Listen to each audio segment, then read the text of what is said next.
हमने चंद्रवंश का आज हमारा दूसरा टॉपिक रहने वाला है। हमने कल इसको देखा था। हमने ऐतिहासिक स्रोत और उसके प्रागैतिहासिक स्रोत क्या थे, लिखित स्रोत किसे कहते हैं, उसको हमने देखा। इसका राज्य विस्तार कहाँ से कहाँ तक हुआ था और चंद्रवंश की स्थापना कब से कब हुई थी, किसके द्वारा की गई थी, ये सारी चीज़ें हमने ये समझी। तो हमारा जो बेसिकली हमने जो कल पढ़ा था कि हमने कहा था कि सोमचंद्र के बारे में हमने यहाँ पर अध्ययन करा था कि सोमचंद्र कौन था, कहाँ से आया था, क्या था। ठीक है, थोड़ा सा इस पर सरसरी निगाह डाल देते हैं क्योंकि उसके बाद हमने हमारा अगला पॉइंट चलेगा। देखिए, हमने जैसे कहा था कि जो सोमचंद्र था कि कुर्मांचल, जैसे हम कुमाऊं की क्षेत्र की अगर हम बात करते हैं तो यहाँ पर चंद्रवंश के संस्थापक के तौर पे इसे माना जाता है। और चंद्रवंश के संस्थापक के तौर पे माना जाता है तो हमने बहुत ढेर सारी दंत कथाएं या कहें जो इतिहासकारों की, हमने जो भी साहित्य स्रोत में हमने जो पढ़ा था कि इसे कहा गया था कि जब जो जो काली कुमाऊं के जो शासक थे, उन्होंने एक ऐसे राज्य को ढूंढने के लिए अपने सेनापतियों को भेजा था जो आपके इलाहाबाद में एक झूसी नामक ग्राम था, जो फूलपुर नामक, जो इलाहाबाद का एक नगर था फूलपुर, और उसका जो झूसी नामक ग्राम पर एक हमें एक व्यक्ति मिला था जिसका नाम सोमचंद्र था और इसको ये लेके आए थे। और वहीं हम दूसरी तरफ ये देखते हैं कि चंद्रवंश का संस्थापक के रूप में सोमचंद्र को माना जाता है। संभवतः अगर हम कहें कि वो इलाहाबाद में गंगा पार का झूसी के चंद्रवंशी ये संबंधी राजकुमार था। देखिए, हमने कई दफे कल भी ये कहा था कि जो इसको माना गया था, देखिए इसे जो कहा गया है कि झूसी के ये चंद्रवंशी ये राजा हुआ करता था, चंद्रवंशी राजा का ये बेटा राजकुमार के तौर पे था। हमने ये भी पढ़ा कि यार इसको तो एक व्यक्ति, साधारण व्यक्ति था, इस साधारण व्यक्ति को लाया गया था और उसको काली कुमाऊं का क्या बनाया गया था, साम्राज्य के तौर पे इसको वहाँ का राजा बना दिया था। तो इसी तरीके से चंद्रवंश का संस्थापक या उसका उदय हुआ। तो यहाँ पर जो कहते हैं अलग तरीके से ये इसको रखा गया है। जब चंद्रवंशी जो राजवंश का जो संबंध माना जाता है वो इलाहाबाद से माना जाता है और तीर्थ यात्रा के लिए ये कुमाऊं क्षेत्र में आया था। हमने ये कहा था कि जब सोमचंद्र जब अपनी तीर्थ यात्रा पर आया था तो कुछ ब्राह्मणों की जो भविष्यवाणी थी या कहें उस उनके द्वारा जो भी चीज़ें कही गई थी तो उसके मद्देनज़र ये क्या आया था, इस यात्रा पर आया था कुछ राजपूतों के साथ और कुछ ब्राह्मणों के साथ। ये आपके बद्रीनाथ दर्शन पे आया था और उसके बाद ये कुमाऊं क्षेत्र में आया। तो कुमाऊं क्षेत्र का उस समय कौन सा राजा था, कौन राजा था यहाँ पर, ब्रह्मदेव। वर्मदेव था। तो वर्मदेव ने क्या करा, इसको देखा तो उसको खाने पे आमंत्रित किया, खाने में आमंत्रित किया। उसके पश्चात इसने अपनी पुत्री का प्रस्ताव इसके सामने रखा। मैंने कल ये भी कहा था कि इसकी पुत्री का क्या नाम था, कोई बताएगा। चंपावती। चंपावती नाम रखा गया, इसकी पुत्री का नाम क्या था। तो चंपाई तो था। रमा रमा। हाँ, बिल्कुल सही है कि इसकी बेटी का नाम जो था रमा था। ठीक है, कोई कहीं ऐसे किताब देखोगे कहीं पर ही इसकी इकलौती पुत्री का नाम चंपा रखा गया है, तो वैसे वैसे इसका नाम रमा है। ठीक है, अब देखिए वह तीर्थ यात्रा के लिए कुमाऊं क्षेत्र में आया था और कतूरी जो नरेश था उस समय, जब उसकी मृत्यु के पश्चात, जब हम कहते हैं ब्रह्मदेव की जब मृत्यु हो गई थी उसके पश्चात सोमचंद्र ही क्या था, ये सोमचंद्र ने क्या करती, इस वंश की स्थापना, चंद्रवंश की स्थापना करी थी और उसने चंपावती देवी के नाम पर चंपावत, देखिए चंपावती देवी के नाम पर चंपावत को रखा गया था। तो चंपावती क्यों कहा था, इसका जो गढ़ था, जो इसने एक वो जो इसने राजबुंगा जो किला बनाया था उसके तौर पर उसे संबोधित किया जाता था।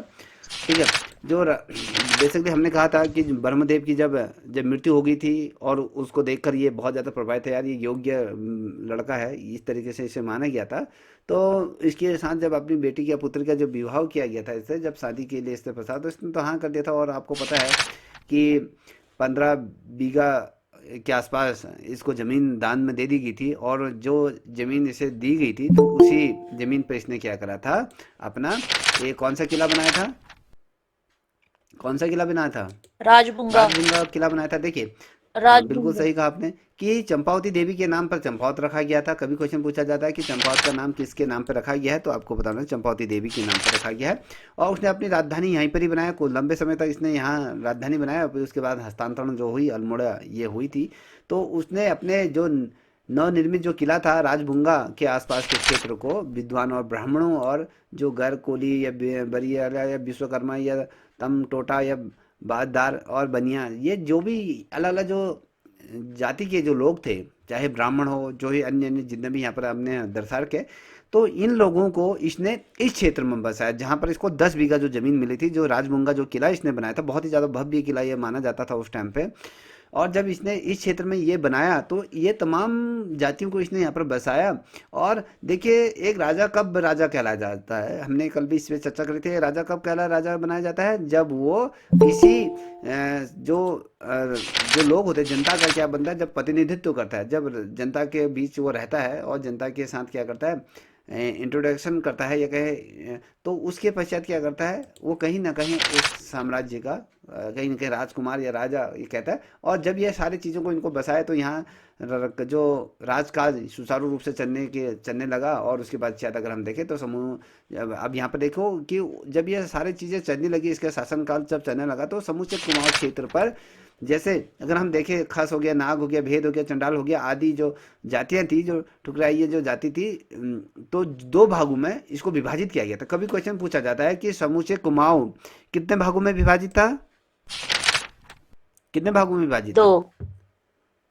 2 भागों दो। में विभाजित है। जिसका नेतृत्व तो कौन करते? कभी क्वेश्चन पूछा जाता है कि काली कुमाऊं 2 भागों में विभाजित है, जिनका नेतृत्व किस किस के द्वारा किया जाता है, वहां पर नाम दिया जा सकता है। तो उनका नेतृत्व जो किया जाता है, मेहरा और फर्त्याल, ये 2 जाति के लोग इस चीज़ का नेतृत्व कर रहे थे। और सोमचंद्र के राज्य विस्तार से पूर्व अगर हम कहें 4 किलेदारों की यहाँ पर नियुक्ति करी गई, जिसमें जिसमें क्या कहते हैं, ये इसका राज्य विस्तार हो रहा था, तो वहाँ पर 4 किलेदारों को नियुक्त किया गया था, जिसमें कार्की, बोरा, तागड़ी और चौधरी, ये 4 क्या थे, ये किलेदारों को नियुक्त किया गया था। यहाँ पर देख पा रहे हैं, सोमचंद्र ने जब आपके ये किले विस्तार किया था, या कहें इसका अपने राज्य का विस्तार किया था, तो यहाँ पर पूर्व में 4 किलेदार, किलेदार किन्हें कहते हैं, जो किलों की सुरक्षा करते हैं। कोई भी भारी आक्रमण हो तो ये पूर्व में ही उस चीज़ को भांप ले और उसमें युद्ध के लिए क्या है, तत्पर रहे, और अपने चारों तरफ के किलों की क्या करें, ये निगरानी करें अपने राज्य की। तो इनको किलेदार के तौर पर नियुक्त किया, जिसमें कार्की थे, बोरा थे, तागाड़ी तागड़ी करके थे, और साथ ही चौधरी। ये मूल रूप से अगर पूछा जाता है कि क्वेश्चन पूछा जाएगा क्यों इनको तो चारों को नियुक्त किया गया था, क्वेश्चन पूछा जाएगा कि जो कार्की, बोरा, जो तागड़े और चौधरी, ये मूल रूप से कहाँ के थे। अगर हम बेसिकली अगर देखें, उत्तराखंड में जो कार्की हैं, बोरा है, जो ये लोग हैं, ये लोगों का मूल स्थान कहाँ माना जाता है, मूल रूप से कहाँ के हैं? नेपाल। नेपाल। नेपाल के माने जाएंगे। ये नहीं, अभी नेपाल। ये नहीं कह सकते कि भैया ये उत्तराखंड के मूल निवासी थे, ऐसा बिल्कुल नहीं कह सकते, क्योंकि इनका तो संबंध हमने देखा कि इनका जो संबंध क्या है, नेपाल से है। ये मूल रूप से नेपाल के हैं, तो नेपाल से आए हुए हैं, तो याद रखिएगा, ठीक है। जब ये नेपाल के इन किलों में ये रहा करते थे, और 4 आल या फिर 4 आल ये इन्हें कहा जाता था, ठीक है। जो किलों में निवास करने वाले लोगों को क्या कहा जाता है? चाराल। ठीक है, ये चराल कहा जाता है। ठीक है, ये चराल कहा जाता था बेसिकली, ये थे। और हम आपको ये बता दूं, जो ये लोग थे ना, जैसे हमने कहा कि यार ये तो 4 किलेदारों को ये नियुक्त कर दिया था जब, तो उसके बाद क्या किया, सोमचंद्र ने सर्वप्रथम जो दोन कोट के जो रावत थे उनको परास्त करा, क्योंकि इसमें जो कुमाऊं क्षेत्र में, जो काली कुमाऊं के क्षेत्र के अंतर्गत जो भी राजा उस समय रहा करते थे, दोन कोट के क्या थे, एक रावत थे, रावतों को इसने परास्त किया। क्वेश्चन पूछा जाएगा कि दोन कोट के रावतों को किसके द्वारा परास्त किया गया था, किसके द्वारा परास्त किया गया था? सोमचंद। सोमदेव। ये सोमचंद्र ने ही परास्त किया था, आपको ये पता होना चाहिए। इसके द्वारा इसे परास्त किया गया। और साथ ही जो इसमें जो फर्त्याल थे या मेहरा जो थे, उनको इसने क्या करा, जैसे मंत्री और सेनापति के तौर पे इन्हें नियुक्त। अगर हम बेसिकली अगर देखें, जो ये 2 जाति थी, जो हमने कहा ये 2 भागों में जो विभाजित थी, जो जिनका नेतृत्व कर रहे थे, तो ये ही क्या थे, इस राज्य के कहीं ना कहीं कर्ता धर्ता अगर माने जाए, तो इन्होंने अपने आप को क्या करता, शीर्ष पदों पर ये बैठा के रखा था। और पूरी तरीके से राजनीति की जो धुरी थी, तो इन्हीं दोनों के, इन दो जो पक्ष थे, चाहे वो मेहरा हो या फर्त्याल, इन दोनों के ही इर्द गिर्द पूरी तरीके से घूमता रहता था। और अगर मैं मेहरा कहाँ से बिलोंग करते थे, कहाँ के निवासी थे, क्वेश्चन पूछा जाएगा कहाँ के थे, सुई किले के निकट। कहाँ थे निकट। ये जो फर्त्याल थे ये थे सुई के निकट। कटो। और जो मेहरा कहाँ का, कि जो मेहरा और जो फर्त्याल लोग वो किस गांव के थे? सर मेहरा कटोलगढ़ और फरत्याल डुंगरी। बिल्कुल ठीक है। ठीक है, ये जो चीनी डाल दी। फरत्याल थे, ये सुई के किले के जो निकट एक गांव पड़ता था। उस टाइम पे जो भी किले के क्या थे, ये कहीं ना कहीं किलेदारों के तौर पे नियुक्त किए गए थे। तो जो किला था, तो उस किले का एक किले के जो निकट एक गांव रहता था डुंगरी के वहाँ के। और देखें, जो जन सामान्य की जो राजभक्ति पाने के लिए इन्होंने मेहरा और फरत्यालों को सम्मानित किया। बेसिकली जो राज्य के जितने भी लोग हैं, और राज्य उनको ये दिखाना था कि भैया हम तो राज्य के प्रति बहुत ज़्यादा क्या हैं, सजग हैं, और हम राज्य के प्रति बहुत ज़्यादा सोचते हैं। तो इन लोगों को वक्त बेवक्त क्या किया जाता था, सम्मानित ये उस टाइम पे किया जाता था।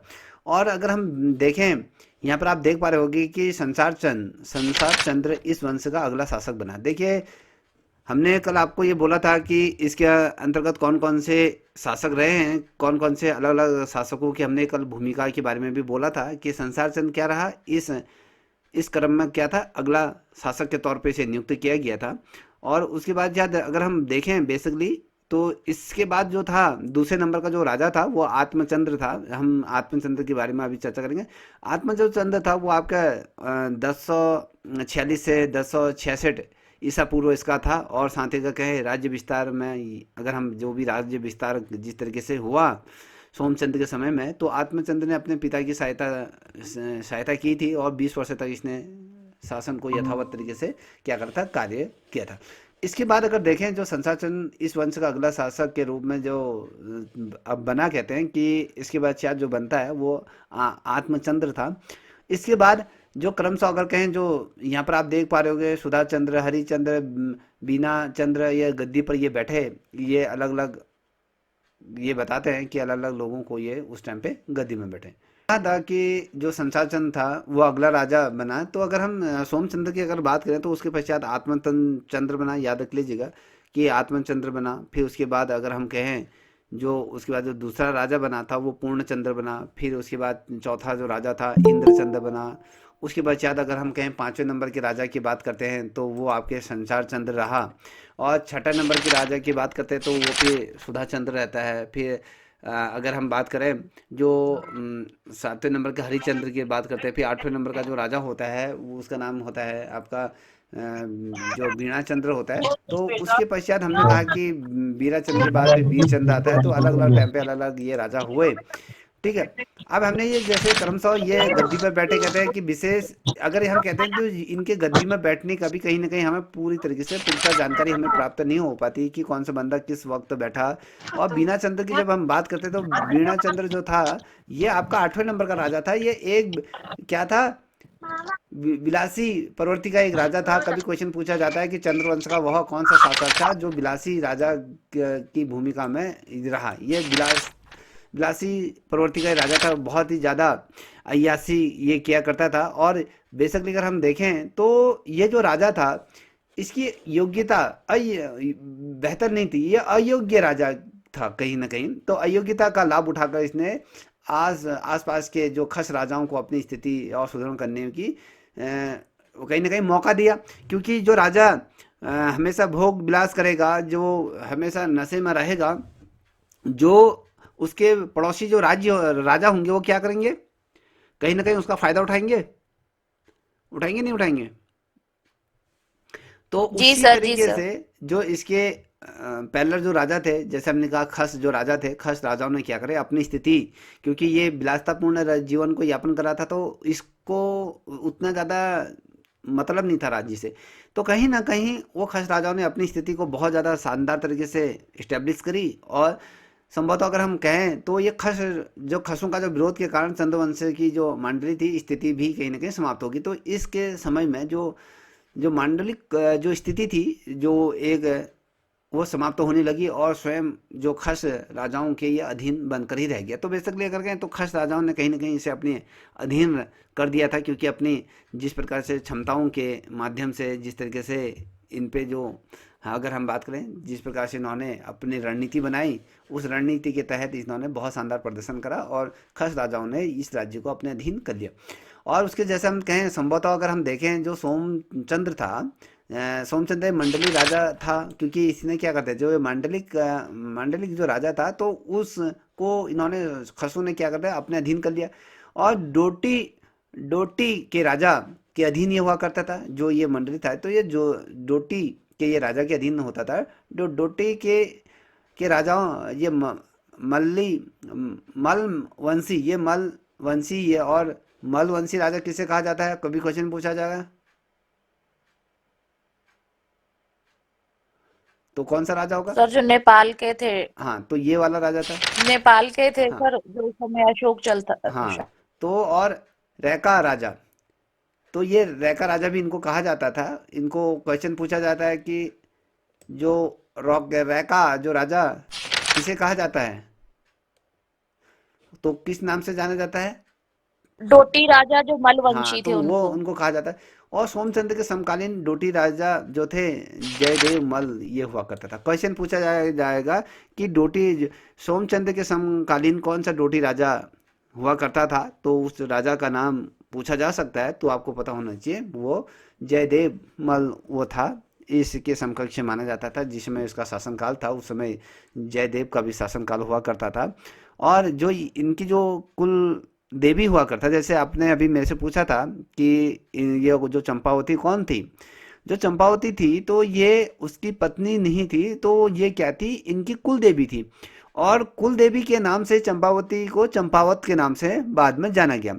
संभवतः अगर हम देखें, जो कहा जाता है कि सोमदेव की मृत्यु एक मांडली राजा के रूप में हुई थी। कि होता है ना, जैसे कहते हैं कि भारत का सम्राट अशोक, कहते हैं ना, किसी कोई क्षेत्र को जब जीत जाते हैं तो मांडली लोगों को जीत लेते थे, मंडलों को जीत लेता था, उसको मांडली राजा के रूप में इसे कहा जाता था। ठीक है, तो याद याद रखिएगा।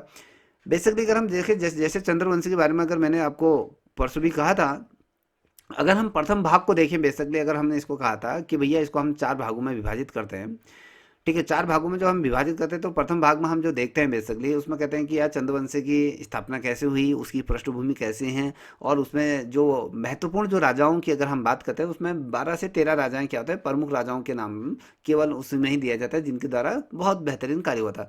तो 62 राजाओं की जब हम बात करते हैं तो 62 इसमें शासक हुए थे। तो उसमें से सिर्फ जो काम के थे, सिर्फ 12 के आसपास जो राजा थे उसी समय वो काम के ये राजा हुआ करते थे। और बेसिकली अगर हम जब द्वितीय इसका जो पार्ट है अगर हम पढ़ते हैं तो उसमें सिर्फ जो 6 राजा होते थे, 6 राजाओं का किस तरीके से विस्तार हुआ, उन्होंने किस तरीके से क्या क्या चीज़ें जीती, उनका हम अध्ययन करते हैं। और साथ ही जो चंद्रवंश की जो वंशावली किस तरीके से रही और क्या क्या चीज़ें रही उसके बारे में हम चर्चा करते हैं।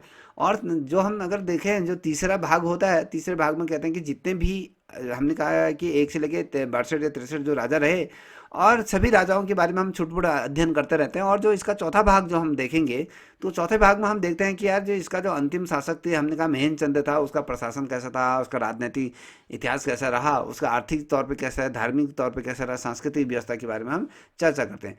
तो ये तमाम चीज़ें हमने आपको बोली। और देखिए बेसिकली एक चीज़ और बताता हूँ, बहुत ज़्यादा महत्वपूर्ण है। कि कभी क्वेश्चन पूछा था कि कत्यूरी जो सिंहासन पर एक अयोग्य शासक शासक था, कत्यूरी सिंहासन पर अगर कोई बता सकता है एक अयोग्य शासक के रूप में कौन था? बीना चंद। नहीं, ये तो चंद्रवंश का था। हमने जब कत्यूरी वंश से शायद आपका छूट गया था बेटा। तो कत्यूरी सिंहासन पर अगर हम कहें, जब हाँ हम कत्यूरी जी। सिंहासन की बात करते हैं तो कहीं कत्यूरी सिंहासन पर एक अयोग्य शासक था, उसे ब्रह्मदेव के नाम से जानते हैं। जो ब्रह्मदेव था ये एक अयोग्य शासक के रूप में उस समय था, क्योंकि बाद में कुमाऊं में कोई भी इसके समान क्या थी, बड़ी शक्ति नहीं थी। तब जाके सोमचंद्र ने 1025 में ईस्वी में आसपास चंपावत में इसने क्या करी, अपनी नई राजधानी बनाई और एक कुमाऊं की बागडोर फिर इसने संभाल ली थी। और अगर मैं बात करूं कि भैया जो सोमचंद्र था, सोमचंद्र ने सर्वप्रथम अगर मैं बात करूं, दोन कोट एक है, दोन कोट के जो राजा थे। क्वेश्चन पूछा जाएगा कि सोमचंद्र ने सर्वप्रथम किसे पराजित किया था? सोमचंद्र ने किसे पराजित किया था? द्रोणकोट के रावत। हाँ, रावत, दोनकोट के जो रावत। दोनकोट के जो रावत थे उनको इसने परास्त किया।